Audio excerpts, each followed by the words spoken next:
గోదావరి గట్టు మీద రామచిలకావే. అన్నా ఒకటి కొంచెం వేడిగా ఉంది, ఇలానే ఇవ్వాలా ఇంకా వేడి చేసి ఇవ్వాలా? పర్లేదన్నా ఇలానే ఇవ్వు. చక్కెర ఎక్కువ ఉండాలా తక్కువ ఉండాలా? తక్కువే. పేపర్ కప్లో ఇవ్వాలా స్టీల్ కప్లో ఇవ్వాలా? ఏదో ఒక కప్లో ఇవ్వన్నా. ఫుల్లా ఆఫా? ఫుల్.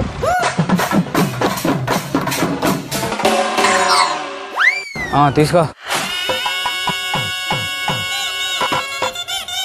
గోదావరి గట్టు మీద రామచిలకావే.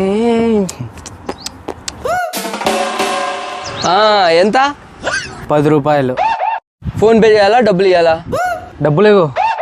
చిల్లర ఇవ్వాలా నోటు ఇవ్వాలా? నోటు ఇవ్వన్నా. పాత నోటు ఇవ్వాలా కొత్త నోటు ఇవ్వాలా? అన్నా ఏదో ఒకటి ఇవ్వన్నా. ఎడం చేత్త ఇవ్వాలా కుడి చేత్త ఇవ్వాలా? నాకు అర్థమైంది, కుడి చేతే ఇవ్వన్నా. ఇడ్లీ ఇవ్వాలనా? డబ్బులేం వద్దులే అన్నా, నువ్వు పో అన్నా, నీకు దండం పెడతా అన్నా.